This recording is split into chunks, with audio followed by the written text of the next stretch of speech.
Hello friends, welcome again on Rahul classes. हमने अपनी last video में एक टॉपिक डिस्कस किया था जिसका नाम था फाइनेंशियल मैनेजमेंट। उस क्लास में हमने फाइनेंशियल मैनेजमेंट का एक ओवरव्यू लिया था, ज़्यादा डिटेल में एक्सप्लेन नहीं किया था। हमने जाना था कि फाइनेंशियल मैनेजमेंट क्या होता है और क्या क्या डिसीजंस फाइनेंशियल मैनेजमेंट के अंदर कवर होते हैं। तो 3-4 डिसीजंस के हमने मीनिंग पढ़े थे, उनमें से अब एक डिसीजन को आज हम डिटेल में एक्सप्लेन कर रहे हैं जिसका नाम है फाइनेंसिंग डिसीजन। तो वीडियो के एंड तक मेरे साथ बने रहिएगा, आपको फाइनेंसिंग डिसीजन कंप्लीटली क्लियर हो जाएगा। तो फाइनेंसिंग डिसीजन के अंदर हम क्या डिसाइड करते हैं कि हमें कौन से सोर्स से पैसा अरेंज करना है। अब हमारे पास सोर्सेज कितने हैं, शेयर या डिवेंचर्स। हमें कंपेयर करना है शेयर्स में से या डिवेंचर्स में से। हमें कंपेयर करना है शेयर या डिवेंचर में से। शेयर के अपने मेरिट्स एंड डिमेरिट्स हैं, डिवेंचर्स के अपने मेरिट्स एंड डिमेरिट्स हैं। तो हम अभी डिटेल में जानेंगे कि कुछ फैक्टर्स कहेंगे कि शेयर से पैसा अरेंज करना अच्छा होता है, कुछ फैक्टर्स हमें कहेंगे कि डिवेंचर से पैसा अरेंज करना अच्छा होता है। तो एक एक करके हम अभी फैक्टर डिस्कस करेंगे अपने। देखिए, तो फाइनेंसिंग डिसीजन बताता है from where we have to arrange the finance. तो पहला पॉइंट है हमारा डिसीजन के फैक्टर्स का, cash flow position.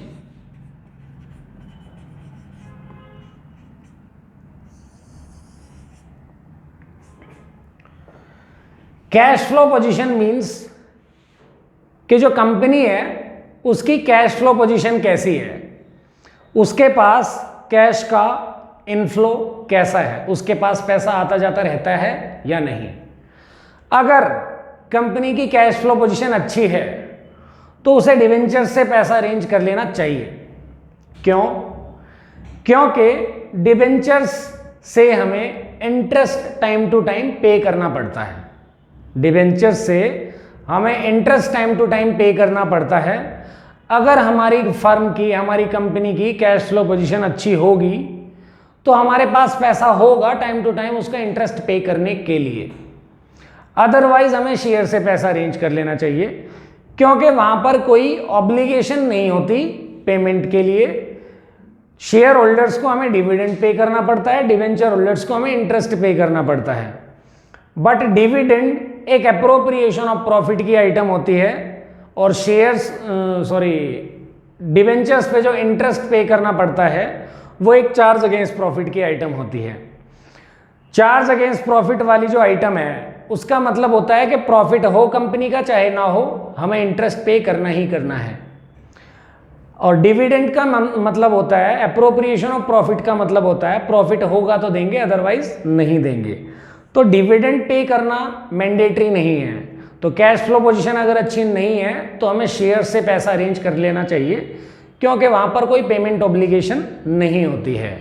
I hope आपको पहला पॉइंट क्लियर हुआ होगा। हमने कैश फ्लो पोजीशन एक्सप्लेन किया है। If the cash flow position of the company is good then the company should choose debentures, otherwise shares.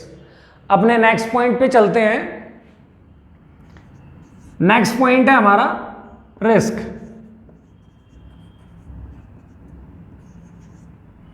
अब ये रिस्क क्या होता है? एक कंपनी के पास दो तरह के रिस्क होते हैं अगर वो डिवेंचर से पैसे अरेंज करती है तो।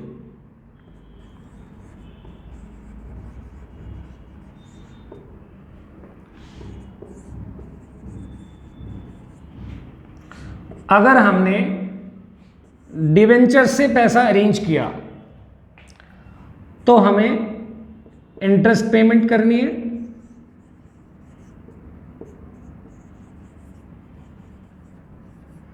जो रेगुलर बेसिस पे होगी, और हमें प्रिंसिपल पेमेंट भी कभी ना कभी वापस से पे करनी है।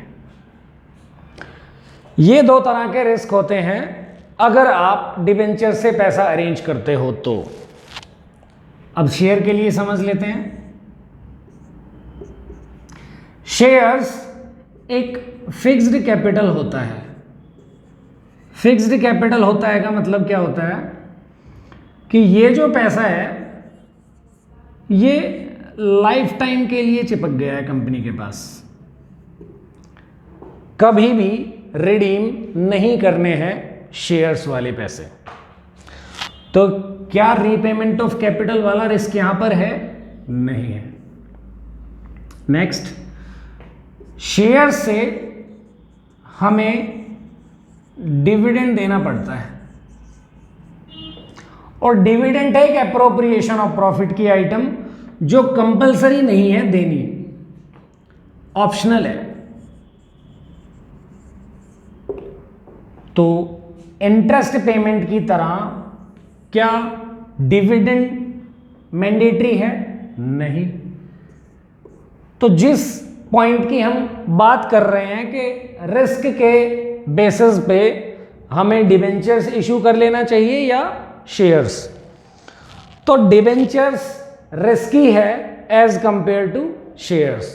तो अगर रिस्क पॉइंट ऑफ व्यू से हम देखें तो हमें शेयर इशू कर लेना चाहिए, क्योंकि यहां पे ना तो रीपेमेंट ऑफ कैपिटल का रिस्क है, ना यहां पे रेगुलर डिविडेंड पेमेंट करने का रिस्क है। आई होप आपको रिस्क पॉइंट भी अच्छी तरह क्लियर हो गया होगा। थर्ड पॉइंट है हमारा कॉस्ट। कॉस्ट मतलब लागत। अब इस पॉइंट को एक्सप्लेन करने से पहले मैं जिस वजह से बच्चे कंफ्यूज रहते हैं इस पॉइंट के अंदर, वो पॉइंट आपसे डिस्कस करूंगा। हम देखते हैं कि शेयर्स और डिबेंचर्स का जो प्राइस होता है, शेयर जनरली 10 रुपीज से स्टार्ट हो जाता है, डिबेंचर जनरली 100 से। तो बच्चे इस पॉइंट को लिख के आते हैं कि डिबेंचर कॉस्टली है, शेयर चीपर है, क्योंकि शेयर 10 रुपए का आता है और डिबेंचर 100 रुपए का। इस हिसाब से पेपर में आंसर लिख के आ जाते हैं बच्चे, जो कि गलत है। हम जो भी टॉपिक, जो भी पॉइंट पढ़ रहे हैं, वो कंपनी पॉइंट ऑफ व्यू से सोचना है, इन्वेस्टर पॉइंट ऑफ व्यू से नहीं सोचना कि इन्वेस्टर अगर शेयर खरीदता है तो उसे कितने का पड़ेगा, या डिबेंचर खरीदता है तो उसे कितने का पड़ेगा। हमें कंपनी पॉइंट ऑफ व्यू से सोचना है कि अगर कंपनी शेयर इशू करती है तो उसे क्या कॉस्ट भुगतनी पड़ेगी, डिबेंचर इशू करती है तो उसे कॉस्ट के नाम पे क्या पे करना पड़ेगा। तो अगर कंपनी शेयर इशू करती है तो उसे पे करना पड़ेगा डिविडेंड। अगर कंपनी डिबेंचर इशू करती है तो उसे पे करना पड़ेगा इंटरेस्ट। तो डिविडेंड, जैसा हमने अभी थोड़ी देर पहले कहा कि एप्रोप्रिएशन ऑफ प्रॉफिट की आइटम होती है ये।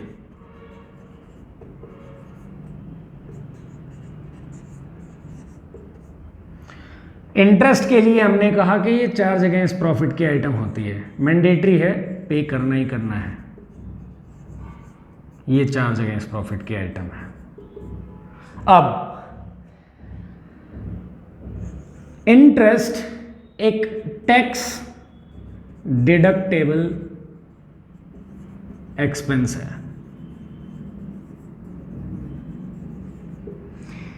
इस टैक्स डिडक्टेबल एक्सपेंस होने की वजह से ही हम कहते हैं कि debenture is a cheaper source of finance.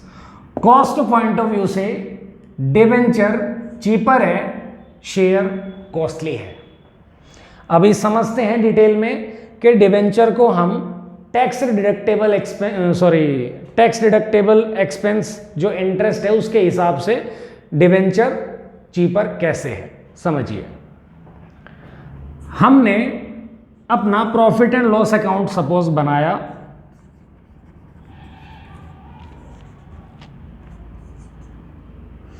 जिसके क्रेडिट साइड में हम कुछ इनकम्स लिखेंगे, डेबिट साइड में कुछ एक्सपेंसेस लिखेंगे। इनकम्स में से एक्सपेंसेस माइनस कर देंगे, बैलेंस प्रॉफिट आ जाएगा। लेट आपका प्रॉफिट आ गया है 1 लाख, आपका प्रॉफिट आ गया है 1 लाख रुपये। इस पे आपको टैक्स पे करना है। टैक्स रेट है हमारा सपोज 30%। तो प्रॉफिट 1 लाख रुपए है, टैक्स रेट 30% है, तो 30,000 हमारा टैक्स भी चार्ज हो गया होगा। बैलेंस बचा हमारा 70,000 टैक्स माइनस होने के बाद। अब समझते हैं, सिचुएशन डालते हैं। अगर एक्सपेंस वाली साइड मैं इंटरेस्ट के नाम का भी एक्सपेंस लिख दूं 20,000 का, तो एक्सपेंस वाली साइड जो है वो बढ़ गई 20,000 से। अगर 20,000 रुपए मैंने एक्सपेंस वाली साइड ज्यादा लिख दिया है तो ऑब्वियस सी बात है कि 1 लाख रुपए नहीं, अब 80,000 रुपए प्रॉफिट आएगा, क्योंकि 20,000 और एक्सपेंस हमने चार्ज कर दिया है। अब अगर हमारा इंटरेस्ट लिखने की वजह से प्रॉफिट ही अब 80,000 रह गया है, तो 80,000 का 30% टैक्स लगेगा, और 80,000 का 30% टैक्स होगा 24,000। देखिए, हमने 20,000 इंटरेस्ट का चार्ज किया, उसका 30% 24,000 हमने टैक्स लगा दिया। अब कंपेयर करते हैं। जब हम बिना इंटरेस्ट चार्ज किए टैक्स कैलकुलेट कर रहे थे तो हमारा टैक्स 30 आ रहा था, क्योंकि प्रॉफिट 1 लाख था। इंटरेस्ट चार्ज करने के बाद जब हमने टैक्स कैलकुलेट किया तो टैक्स 24,000 आ रहा है, प्रॉफिट 80 था।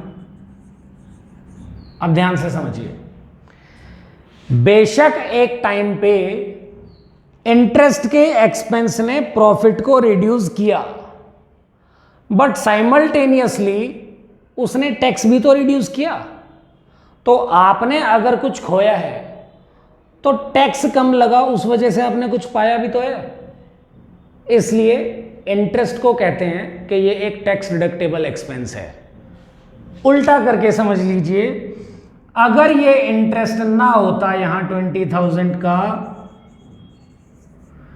अगर ये इंटरेस्ट ना होता 20,000 का तो प्रॉफिट 1 लाख आता। अगर प्रॉफिट 1 लाख आता तो टैक्स भी तो 30,000 लगता, टैक्स भी तो ज्यादा लगता।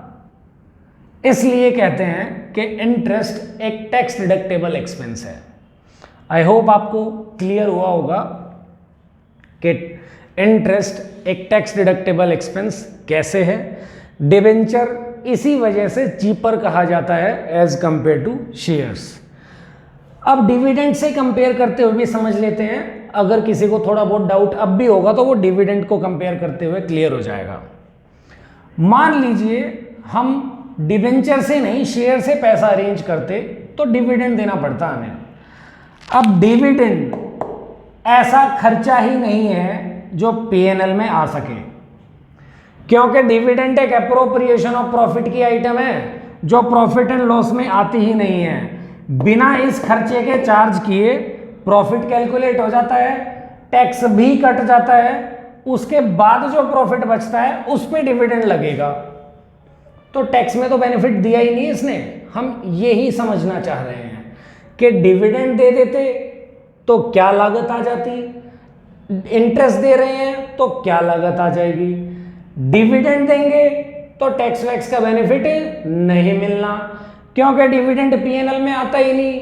पीएनएल एप्रोप्रिएशन की आइटम है डिविडेंड। तो अगर डिविडेंड पीएनएल में नहीं आता तो टैक्स रेट्स में भी कोई फर्क नहीं डालेगा ये टैक्स कैलकुलेशन में। टैक्स तो पहले ही कट लेगा, तब जाके डिविडेंड का नंबर आएगा।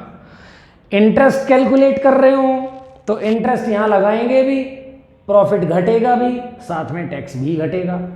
इसलिए कहते हैं कि टैक्स डिडक्टेबल एक्सपेंस होता है इंटरेस्ट, जिस वजह से डिवेंचर को चीपर सोर्स ऑफ फाइनेंस कहा गया है। आई होप आपको क्लियर हो गया होगा। नेक्स्ट पॉइंट है हमारा फ्लोटेशन कॉस्ट।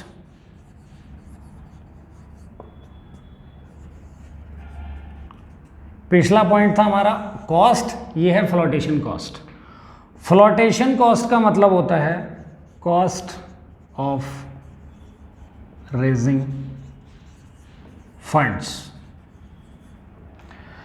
वो वाला जो कॉस्ट का पॉइंट था उसका मीनिंग था कि आप जब शेयर या डिवेंचर अरेंज करके बैठ जाएंगे उसके बाद आपको क्या भुगतना पड़ेगा खर्चे के नाम पे, जिसमें हमने डिविडेंड और इंटरेस्ट का जिक्र किया था। ये जो कॉस्ट है फ्लोटेशन कॉस्ट, इस कॉस्ट का मतलब है कि अगर आप शेयर से पैसे मांगेंगे या डिवेंचर इशू करके पैसे मांगेंगे तो पैसे मांगने में क्या खर्चे लगेंगे, शेयर इशू करने में या डिवेंचर इशू करने में ही क्या खर्चे लगेंगे, उन्हें हम कह रहे हैं फ्लोटेशन कॉस्ट। तो या तो आप डिवेंचर से पैसे अरेंज करेंगे या शेयर से पैसे अरेंज करेंगे। अगर आप शेयर से पैसे अरेंज करते हो तो सपोज आपको प्रोस्पेक्टस भी छपवाना पड़ता है, आपको अंडर राइटर भी अपॉइंट करना पड़ता है, आपको लीगल प्रोसीजर भी फॉलो करना पड़ता है, उसमें भी लीगल फीस वगैरह चार्जेस लगते हैं। ऐसे काफ़ी सारे एक्सपेंसेस होते हैं जो यहाँ नहीं होते। तो फ्लोटेशन कॉस्ट के पॉइंट ऑफ व्यू से अगर हम देखें तो डिवेंचर ही चीपर है, क्योंकि शेयर्स इशू करने में हमारे जो खर्चे हैं वो ज़्यादा लग रहे हैं, प्रोमोटर्स भी अपॉइंट करने पड़ते हैं हमें जो पैसे लेंगे। तो सिंपल सा पॉइंट है बिल्कुल, कॉस्ट ऑफ रेजिंग फंड्स को हम कहते हैं फ्लोटेशन कॉस्ट, जो शेयर्स के केस में ज़्यादा लगेगी, डिवेंचर्स के केस में कम लगेगी। इसलिए हमें इस फैक्टर के पॉइंट ऑफ व्यू से डिवेंचर को चूज कर लेना चाहिए। हमारा नेक्स्ट पॉइंट है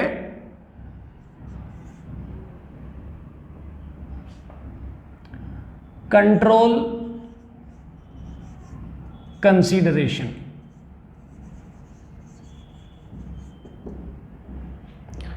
समझते हैं कंट्रोल कंसीडरेशन क्या होता है।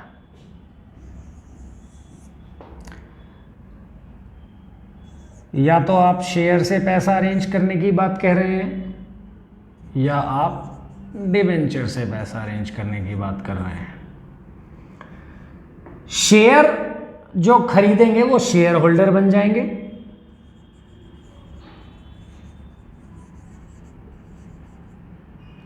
डिवेंचर जो खरीदेंगे वो डिवेंचर होल्डर बन जाएंगे।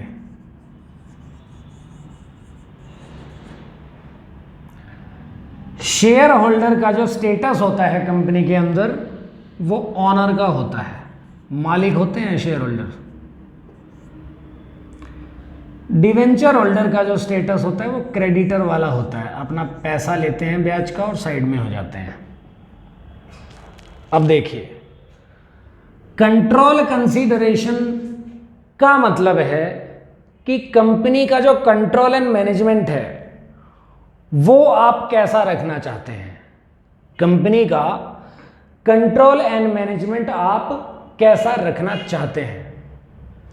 अगर आप चाहते हैं कि कंपनी का कंट्रोल एंड मैनेजमेंट ज़्यादा डाइल्यूट ना हो, ज़्यादा ना बिखरे, तो आप डिवेंचर से पैसा अरेंज कर लीजिए।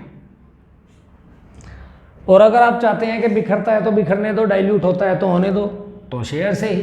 बट वो अच्छी पोजीशन नहीं होगी, अच्छी चीज़ नहीं है। क्यों? जैसा हमने कहा कि शेयर होल्डर्स मालिक होते हैं।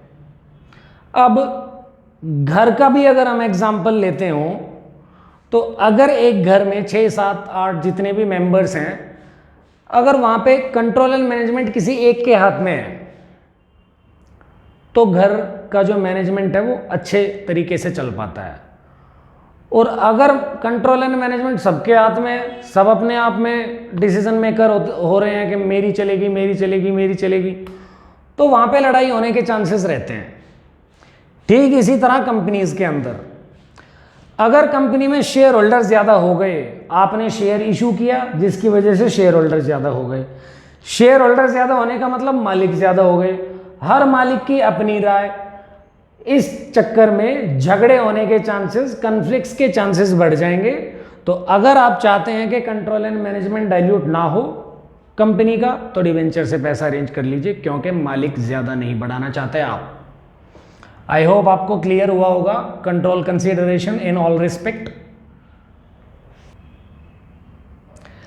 नेक्स्ट पॉइंट है हमारा level of fixed operating cost. क्या है ये पॉइंट? दो तरह की कॉस्ट होती हैं, एक को हम नाम दे रहे हैं ऑपरेटिंग कॉस्ट,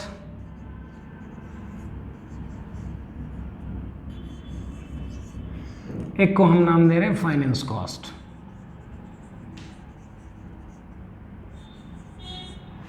इन्हें आप ऑपरेटिंग लिवरेज या फाइनेंशियल लिवरेज के नाम से भी लिख सकते हैं।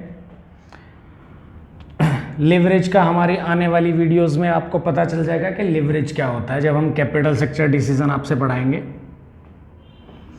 तो ऑपरेटिंग कॉस्ट का मतलब होता है जो बिजनेस को ऑपरेट करने में डेली बेसिस पे हो रही हैं। For example rent, salaries, depreciation etcetera. Finance cost का मतलब होता है इंटरेस्ट। तो ये वाला जो पॉइंट है level of fixed operating cost, ये हमें ये समझाना चाह रहा है, ये कहना चाह रहा है कि दोनों जो कॉस्ट हैं दोनों ही ज़्यादा नहीं होनी चाहिए। अब आपको डिसाइड करना है फाइनेंस कॉस्ट के बारे में, आपको डिसाइड करना है फाइनेंस कॉस्ट के बारे में ऑपरेटिंग कॉस्ट को बेस लेके। अगर आपकी ऑपरेटिंग कॉस्ट पहले से ज़्यादा है तो क्यों आप फाइनेंस कॉस्ट भी ज़्यादा करेंगे, उसे आप रहने देंगे। रहने देंगे कैसे? आप डिवेंचर इशू नहीं करेंगे, क्योंकि अगर आपने डिवेंचर इशू किए तो इंटरेस्ट की कॉस्ट बढ़ जाएगी, क्योंकि डिवेंचर से हमें इंटरेस्ट पे करना पड़ता है ना। अगर आपने डिवेंचर इशू किए तो फाइनेंस कॉस्ट रेज कर जाएगी, क्योंकि इंटरेस्ट पे करना पड़ेगा आपको। तो अगर आपको लगता है कि मेरी ऑपरेटिंग कॉस्ट पहले से ज़्यादा है तो डिवेंचर इशू ना करें, शेयर से पैसा अरेंज कर लें। अगर आपको लगता है कि मेरी ऑपरेटिंग कॉस्ट कम है तो बढ़ा लीजिए फाइनेंस कॉस्ट, मतलब इंटरेस्ट वाली कॉस्ट जो है आप इंक्रीज कर सकते हैं, तो डिवेंचर इशू कर लीजिए। सिंपल सा पॉइंट, दोनों ही कॉस्ट अगर आप बढ़ा देंगे तो एक्सपेंसेस ओवरबर्डन करेंगे आपको, इसलिए एक अगर ज़्यादा है तो दूसरे को आपको कम रखना है। उम्मीद है आपको क्लियर हो गया होगा। अब हमारे लास्ट पॉइंट पे चलते हैं। फाइनेंस कॉस्ट का ये लास्ट फैक्टर है stock market condition. Share market है ये,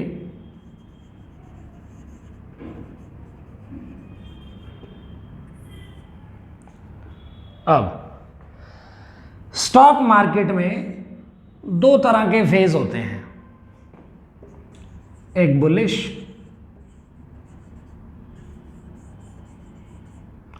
एक बियरिश।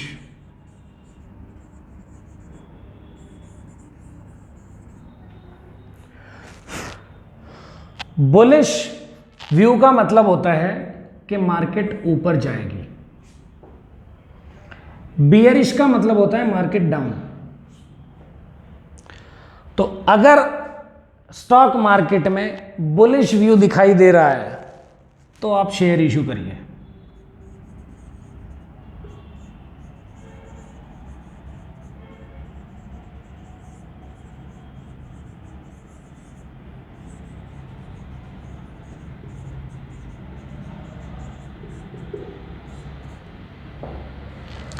अगर बुलिश व्यू आपको दिखाई दे रहा है तो आपको शेयर चुनना चाहिए, अगर बियरिश है तो डिवेंचर्स।